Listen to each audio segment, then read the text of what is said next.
Welcome to the Rethink Leadership podcast with me, Jeremy Blaine. I interview leaders, experts and business professionals from around the world who are bringing leadership principles and know-how into the digitally driven 21st century workplace, with focus firmly on the how-to rather than the what. Each episode is in aid of a charity chosen by my guests, and since 2020, we've made donations to over 80 global and local causes. Welcome to the Rethink Leadership podcast with my returning guest, David Liddle. David is the CEO of the TCM Group. David's vision for the TCM Group continues to be focused on helping organisations to develop purpose-driven, values-based and person-centred cultures. He is also the author of Managing Conflict, Transformational Culture, and his new release, People and Culture, in which David presents a compelling case for redesigning workplaces as human-centered ecosystems where well-being, justice, and performance reinforce one another, making culture not a soft concern, but the primary driver of organisational success. In our discussion, we go deeper into the transformational landscape we're all operating in and dive into David's new book, People and Culture, in which he argues that traditional HR models rooted in control, compliance and industrial era thinking are no longer fit for today's complex values-driven workplaces. Indeed, in many forward-thinking companies globally, as David tells me, a fundamental shift is already underway. This episode is in aid of Save the Children International, to which we've made a donation as a thank you to David for joining us. Welcome back, David. Please reintroduce yourself and tell us what's changed in organisational culture terms over the past couple of years. Well, it's great to be back, Jeremy. Thanks again for having me. Really good to see you again. So I think a lot is changing. I think we're starting to see a real shift in the focus on the value of purpose, or the power of purpose, if you want to put it this way, in creating purposeful work. And that is no longer a slogan. I think we're starting to see management, leadership and people practices starting to align to the sense of core purpose and creating an alignment between the needs, the objectives, the strategic direction of the organisation and the needs and motivations of our workforce. And so many organisations that I'm now working with, and obviously written about in my latest book, People and Culture, are seeing a clear alignment between the workforce and the organisation. And what we're seeing then is a shift in the role that the people function is playing, historically called the legacy function called HR, now very much called the people function, acting as that intermediary or that bridge in our organisational culture. And as I talk about in the book, describe the people function as this sort of oracular function, the ability to hold all of the information, these touch points, these data points, these insights and these moments in our organizations, and holding them is almost like a philosophical and spiritual sense, to become oracular, the oracle, the ability to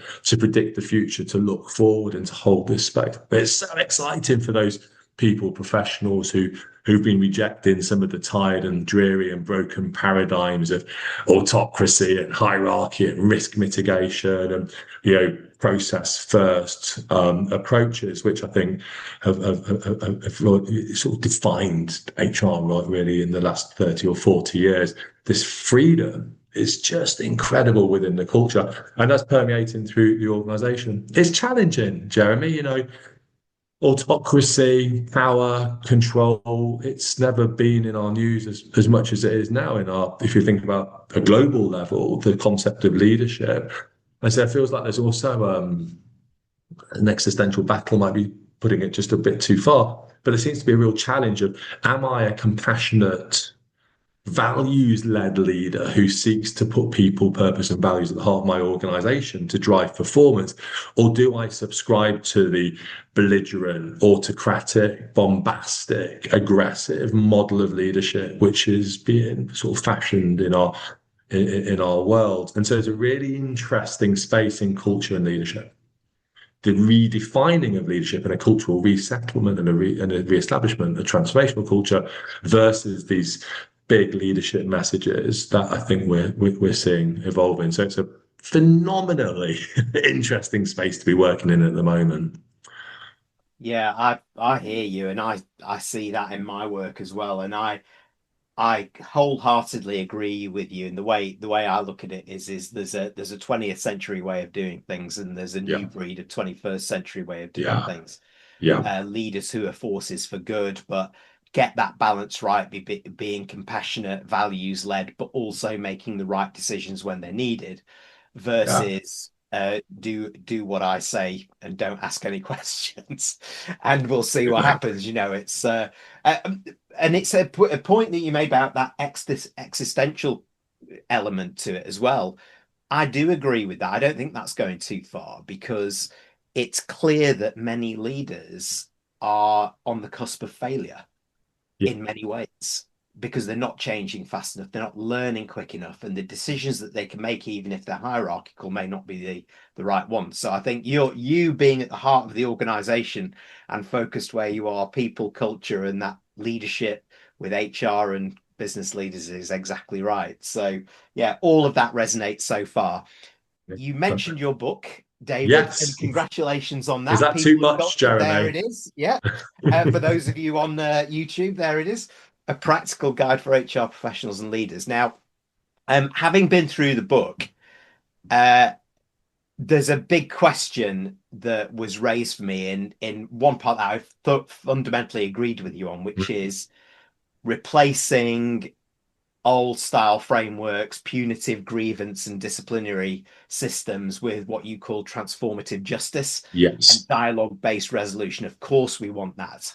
indeed. However, in regulated industries, legal frameworks, employee tribunals, which are still going on, they often rely heavily on that documented procedural compliance element as well. So, how does your new people and culture operating model bridge the gap between building trust through informal dialogue and maintaining the rigorous documentation required for that traceability, defensibility in cases of disputes or challenges? That's a really great question. I think it kind of gets to the heart of if you will, through one lens, the resistance to change within the legacy HR function, and then through another lens, this massive opportunity to reimagine the concept of justice in our workplaces. It feels like, to an extent, justice is the inflection point that we're talking about. So let's dig into it. Before we dig in, Jeremy, if I may, I'm just going to zoom out because you talked about the people and culture operating model. So in my book, I set out an operating model for people leaders within our organizations, which centers around five separate but interconnected domains. The first one is people, so creating people-centered workplaces. So I set out a lot of focus around how do we do that within our employee value proposition, excuse the jargony term for how we treat people and how they show up. The next one is around culture, developing cultures which are fair and just, inclusive, sustainable, not through an ideological, moral, or ethical lens, although there are elements of that, of course, but because when we treat people well, they perform better. It's not complicated. So the kind of concept of the transformational culture is underpinning high performance. The next domain, the third domain, is the strategy domain. And the strategy domain focuses on the alignment between the people plan or the people strategy and the corporate strategy. And that alignment, as I alluded to a moment ago, of a connection between the needs of our workforce and the needs of the organization to create this powerful sense of common purpose and drive and energy that we're working together towards this common strategic objective. The fourth domain is the one we're going to dig into, is the justice domain. So I'll come back to that in a moment. And the fifth domain is the value domain. And how do we measure the value of work and the work we do as people leaders? And that explores value measured in terms of course, shareholder value and profitability. Absolutely right, and as it should. But we also explore strategic value, stakeholder value, and social value as other measures of output of a modern people function. And I've got some great case studies talking about that. So let's go back to the justice domain. So the justice way we deliver justice in our organisations, Jeremy, is woeful, inadequate, and deeply depressing in every sense of the word. I'm a mediator at heart, so I've been mediating for 30 years in organisations, and I've heard it all. I've heard the trauma, the distress, the harm, and people tell me, and they say it's not an occasional anecdotal comment, Jeremy. This is universal, and we're doing hundreds of mediations a year. This is universal. The impact of the process that was applied to resolve the problem caused greater trauma than the problem that's initiated said process. If anything ever needed to change, it was our justice paradigm. But you touched on defensibility and risk, so let's explore that. So, just to put one very significant myth to bed today, if I may. There is no moral, no legal, no statutory duty on organisations to have a policy called a grievance procedure or a disciplinary policy. Gone. That was scrapped in 2007 following the Gibbons Review and introduced in the Employment Act 2008. Organisations have a responsibility to have a mechanism to resolve issues under the Employment Rights Act and through the ACAS code, but they can call it skipping through the meadow singing come by our policy as far as the tribunals are concerned. That's one thing. We have to get this right because ACAS and even the CIPD persistently send this message out that you have to have this policy. The room for innovation is vast. Second point. This is a really important point. The policies of the legacy policies, the ones that are so harmful and destructive, the GBH policies, grievance, bullying, harassment, let's throw in disciplinary, let's throw in conduct, let's throw in absence, let's throw in capability, let's throw in a bit of performance for good measure. These policies are rooted on a justice paradigm, which is retributive justice, blame, shame, punish, destroy. They kind of offer a mirage of justice, an illusion of fairness, because everyone's so busy, Jeremy, making the thing happen. Not completely losing sight of the impact of real people on the receiving end of these policies, because everyone's so busy investigating and doing their audit trail. And then we get to the tribunal. Well, the tribunals don't expect you to have destroyed your staff and your colleagues and your teams in order to be able to pass the test at the tribunal. They expect you to have delivered natural justice, treat people fairly, procedural justice, there's a due process for managing issues, distributive justice, you've distributed the outcomes fairly and equitably as people have gone through the justice process. And they're also increasingly interested in restorative justice. So what I did, Jeremy, is I took procedural justice, distributive justice, natural justice, and restorative justice. I didn't design out retribution because sometimes you still need to have a retributive process in higher the sort of fire side of things. But I dialed it right down. And I introduced more restorative processes. So I blended those into a model of justice called transformative justice, a very unique model of justice. And I took the grievance procedure, the disciplinary and other procedures and shredded them and introduced this new justice paradigm. I called it a resolution framework because that's what it's about, building resolution.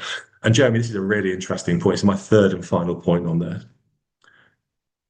I've put it into organisations who work in regulated industries, HSBC, KPMG, big hospitals, the BBC are introducing it across, or have introduced it across the whole of the corporation. TSB Bank, Burberry, Next. These are big organisations. Not one organisation who've adopted the resolution framework have found themselves on the receiving end of an adverse outcome in an employment tribunal. I launched it 13 years ago. Over 1,000 organisations, way over 1,000 have adopted it. I can be pretty confident, Jeremy, that had they had an adverse outcome in the tribunal and some junior barrister or judge had torn them apart, I'd have been the first to know. And I'm still sitting here talking about it on the basis that and so we're now researching this much more deeply. So actually the tribunals are screaming out for HR and people leaders to do things better. I have suspicions of why we peddle this stuff in our workplaces, but come on, it's 2026. We've got to be better than taking out some tired, dreary, blunt instrument of a grievance and disciplinary procedure and expecting it to do anything other than destroy lives, destroy relationships, destroy teams. It's game over for that, as far as I'm concerned. Right, the legacy process has been the problem for so long. And in fact, I remember our last conversation, we spent time also then talking about justice in the heart of this as well. Yeah.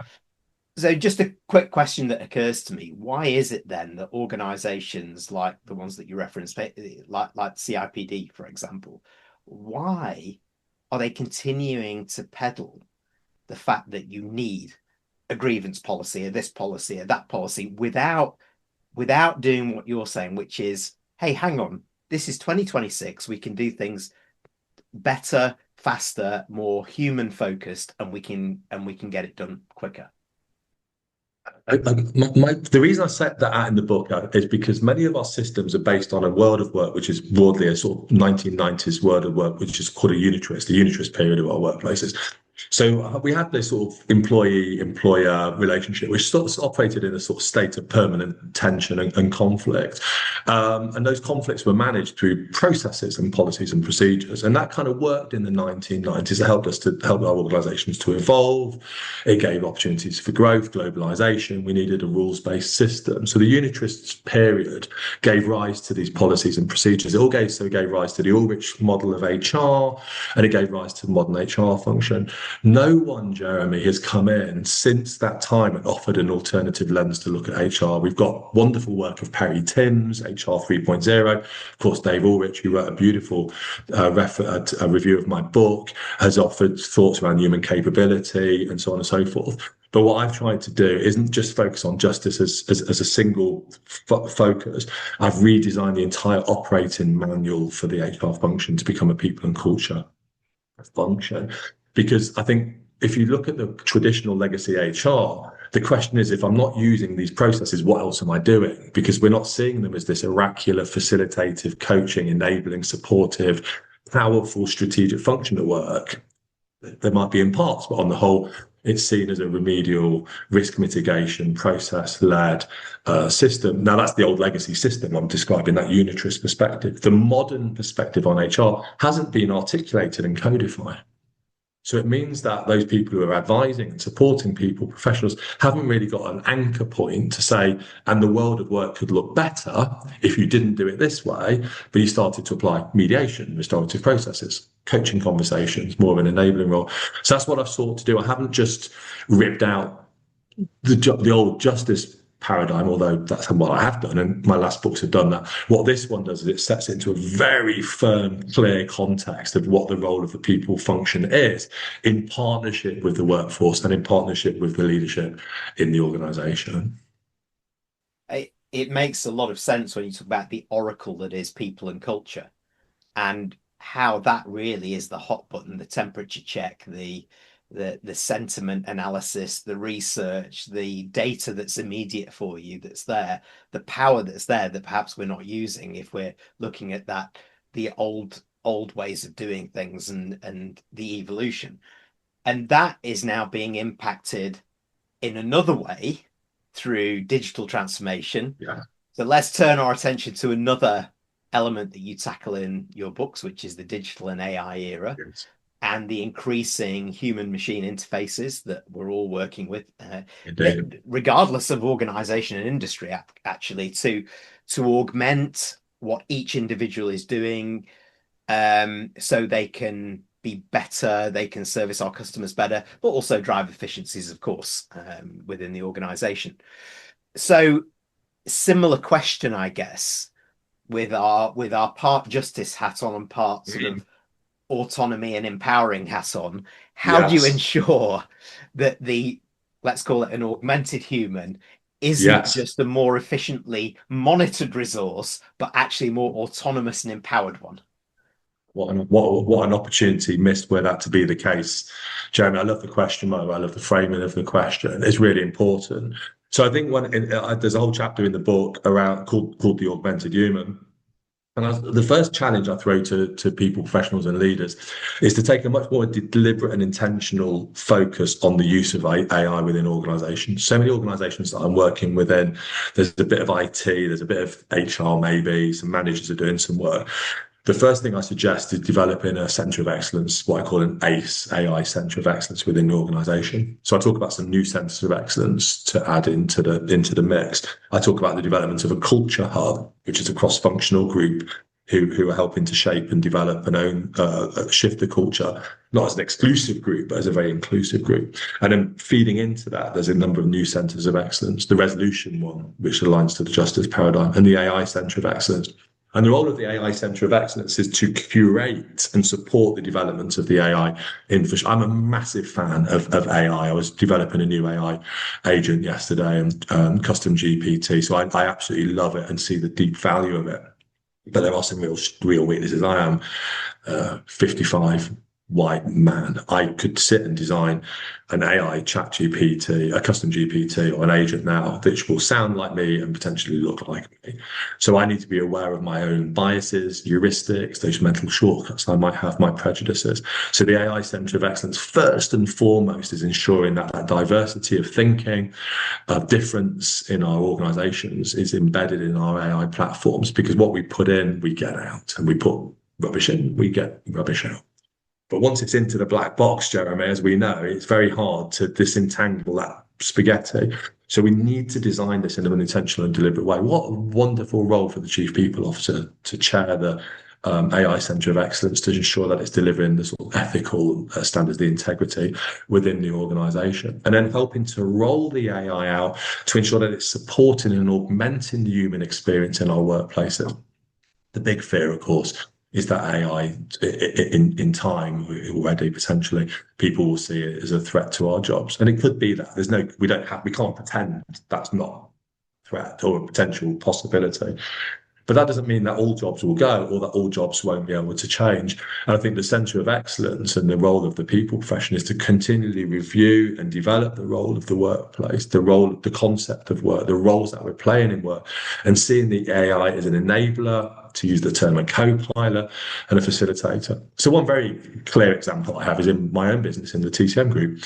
So we're growing rapidly. It's so exciting. And of course, we have very technical questions. I've got an investigations company, coaching. So I get a lot of questions come to me. David, what do you think about this? How should we do that?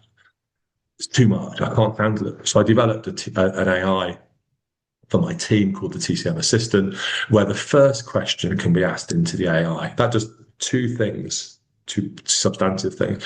The first one is it might answer their question. And that means I'm answering less questions, so I'm able to think more clearly as a leader to support me. The second thing is they may have a follow-up question, which is now rooted on a greater level of intellectual rigor and thoroughness in terms of that next level of question, so we can engage at a new level of problem solving, a much more intellectual, a high level of problem solving.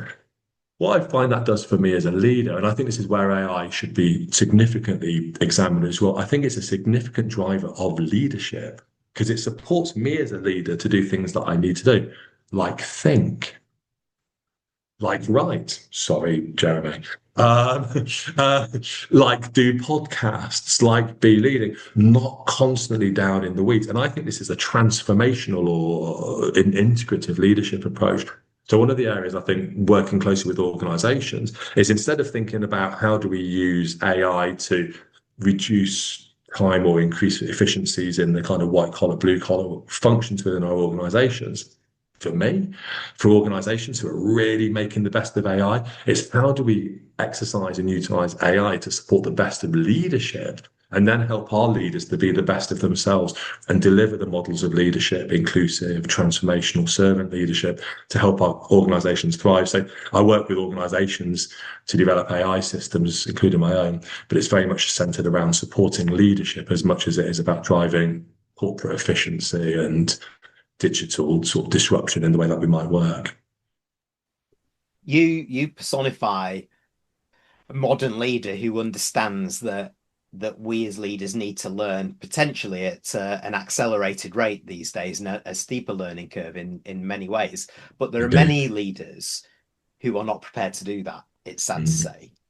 So if we add culture back into that mix and put those two things together, and building on what you've just discussed there, how should culture evolve alongside the augmented human, therefore, to enhance and enable, rather than maybe in a more traditional company appearing to add guardrails and particularly stifle human potential and creativity, something we know we need more of? Well, again, these questions are so cool. So thank you. I mean, it's such an important point. If you go back to what we were talking about earlier, discipline and grievance procedures, performance, what they're saying to you, my employer, not that you're my employee, Jeremy, what the employer, I don't trust you. And therefore, when I have a rules-based system, that means that I can manage the fact that you are a threat or a risk. Now, it's a casino, or I sometimes call it the Wild West, but let's call it a casino. House always wins in the casino, Jeremy. the system will always win. It doesn't matter how strong your argument is, how wronged you've been, how strong your case is, you will always lose. And any victory is a Pyrrhic, empty victory. So let's apply that same logic. So if the logic of a transformational culture within an organization is shifting the dial from autocracy and control to trust and transformation, enablement, facilitation, with this people function, this wonderful strategic function operating in this wonderful, exciting, interesting human space, let's take that and apply it to our AI approach. If the AI is being delivered to deliver control, micromanagement, drive efficiencies in a more reductionist kind of way, then that organization might get some outcomes. They might get some short-term gain through those efficiencies and so on and so forth. So there might be some short-term P&L benefit. But I think the organizations that are getting this right are those organizations who are applying the same logic, is that the AI is there not as a method of control, but a form of enablement. I trust you. I respect you. I value you. I hear you. I see you, says the leader. But so can the AI. So can the people professional. And suddenly, with this new contract that we have between us that's fostered in this new working environment, a contract based on trust and respect and dignity, inclusion, but also high performance with expectations of high performance through a transformational performance methodology, feed into my AI platform, which then is augmenting this space for dialogue and engagement and learning and insight. I've just touched on some key points. I mean, learning, insight, creativity. That is what we bring as human beings to work. There is an existential threat to the role of the human from AI, and it can be clever, and it is clever. Of course it is. It's wonderful. But what we bring as humans is more wonderful. And there is now competition for us as humans. We're not used to this. We're used to being apex predators. We're up here, you can't touch us. We're now being competed with. Get your game face on. AI can help you do that. But what you bring to work is innovation and creativity, the opportunity for learning and insight. And dare I use a word as well, Jeremy, which has been out of fashion, which needs to come into fashion really quickly, is empathy. We bring deep empathy into that environment. That's the best of the human being at work. Strip out all the stuff that gets in the way of it. We don't need all of that other stuff. Automate all the other stuff that gets in the way. That's all being automated. Let your human beings do their best work and using the AI platforms to help augment that and grow it.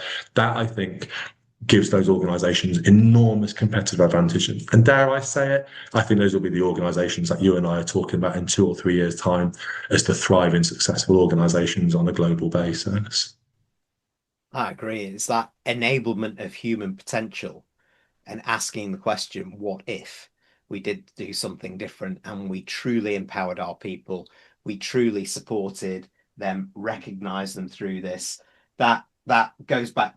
For me, it dovetails nicely into what you were talking about before, that oracular nature of people and culture, and how the AI can support that and enhance it rather than take away from it and stifle it. Never true words spoken on that one. You also referred to before the new case studies and some great examples that I've also seen in your book. So for those tuning in, what are maybe some of the headline lessons learned that you'd like to share with the audience based on some of that real world modern findings over the last couple of years that you've highlighted? So it was a genuine delight when I was writing the book and doing the research. I wrote out to probably a couple of thousand chief people officers, thinking I might get one back. Just busy. It was amazing. I got about 50 people came back. I interviewed the chief executive of the Financial Times, John Slade, the chief operating officer at CBRE, and around 30 plus chief people officers from organisations as wide as PwC, WPP, Gray, Zurich Insurance. I mean, I got it was just incredible.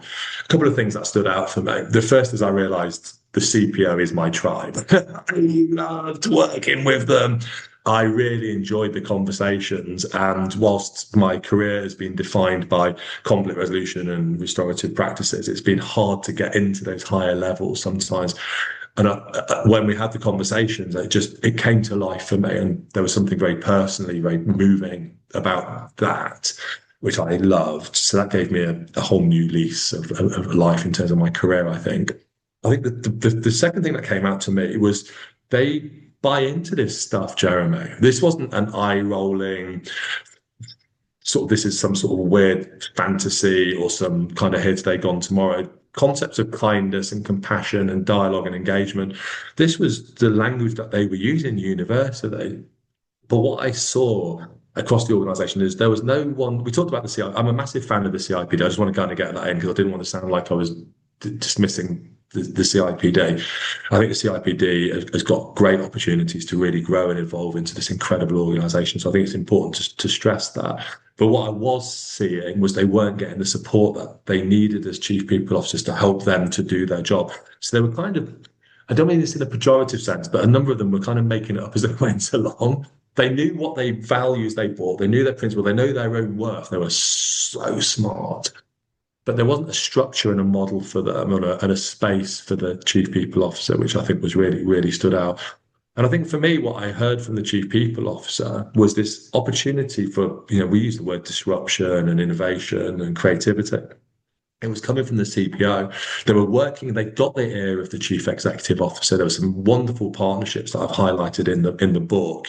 And I've done some podcasts recently with some CPO CEO partnerships. They've got the ear of the chief exec. They are that strategic partner, which HR has so often driven. But what I was finding was they weren't necessarily able to influence some of the policy environments that you've touched on earlier in this conversation, because there was this it was almost like a disconnect between legacy HR and modern people leadership. So that's something, and again, I hope you don't mind me doing, but I launched a magazine in December called The People Leader, specifically for the chief people officers to support them driving those changes. And this one's got a lovely case study from Mishcon Dereya, who are hosting my book launch. And this is an opportunity really to support people leaders to get to. So I hope you don't mind me doing a bit of a plug for the people. It's free. You go to peopleleader.com, you can download the latest edition, and it's so full of information. So, yeah, aggressive, smart, intelligent, driven, strategic partners, just a little bit of lack of clarity about what that modern CPO role looks like. And that's an area that I'm excited to be working with. Yeah, and that's as much as a call to action for those advising externally as industry bodies as their own development, the liaison with the C-suite and the leadership as a whole. They're blend of that people and business people coming into it. So there's a lot here, David, and it's such an important conversation as we're entering into a new year. We're rapidly seeing the 2030s come at us at a pace. So again, for those who have listened to your words, said, right, I want to do something, I want to move forward here. What are a couple of pieces of advice that you could offer that would accelerate action as we hit the new quarter, new year, at a sprint? It's great. I think, firstly, welcome to the wonderful world of being a culture architect. You're not on your own. There's a lot of people out there. So join bodies. I'm the president of the People and Culture Association. So come and join in and be part of a big network of movement of people, professionals. Come and listen to others, learn from others, and also recognizing in your own organization, there is so much good practice and there is so much great stuff happening. So in the book, I talk, Jeremy, about the development of a culture hub. And the Culture Hub is the space which brings together a cross-functional group of people to help shape the culture of the organisation. So go and find your activists, find the people who've got voices. And by the way, can I just say this is really important? Don't find the people who look and sound just like you. Go and find the challengers, go and find the dissenters, the disruptors, the challenging people, the people maybe who are challenging the system. They are the people who are going to bring enormous value into the organisation. So look for convergence and divergence within the development of that. And then spend time shaping it. What's the why? What do you want? I talk about the why. What's the why? What is it that you want to look like? Now, You might have a 2-year or 3-year plan. You can't do everything overnight. What's the one thing we can do tomorrow morning at 9:30 to help us on our first step towards a transformational culture? Now I'm going to throw a word out there called coaching. So let's go and give coaching skills to our managers. And let's give every manager the ability to sit down and have a really amazing conversation to say the things I said to you earlier. I see you, I hear you, I understand you, I appreciate you. Now let's get to work and make this happen. Wow. Imagine how fast our culture could shift if I've got 300 managers at a 10,000 headcount and those conversations were starting to drive us forward. So building your activists, create the culture hub, shape the narrative, understand the why, and get to work, make stuff happen, get those small gains in, be experimental. And this is, again, the AI is so wonderful. You can test stuff through the AI. I created an AI called the Culture Doctor. People can find it at Culture Doctor. Culture.doctor. It's very simple. That's the URL, culture.doctor. And the Culture.doctor is just, what's your cultural challenge? And it will give you some ideas. It's not going to tell you how to do it. It's not going to say this is how you should do it. It might ask you a few questions. It might tease out a few thoughts. It might offer you a couple of alternative ways to think about things. So test your ideas, but go for it.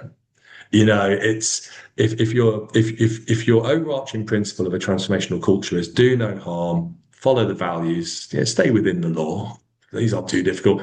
Everything else we can go and we can experiment and innovate. And one final point as well, Jeremy, I talk in the book about some really quite depressing research about the sort of burnout within the HR function as a result of the way that I see that modern HR works. And one of the things, I was speaking to a chief people officer in a large government department, and she was just coming to the end of her career. I think she probably retires this year. And she said this thing to me, which I just thought was so powerful. She said, I wish I'd met you at the start of my HR career. What you're saying is why I went into HR. I've had 30 plus years of it not being this way. And I thought she didn't say it as it wasn't sad or maudlin. It was just like, damn, this is why I did what I did, but I've been dragged into case management and process and all the rest of it. And I just sort of realised that she didn't offer it as a sad reflection, so I won't present it as a sad reflection. But I think there's a certain sense of, come on, we can do this better. It's fair to say that a lot of leaders, have fallen out of love with what their passion was when they came into it. They found, certainly those that I'm talking to and working with, they're saying to me, I'm just a super administrator. I'm fighting fires. I'm dealing with recruitment issues and changing the business and so on.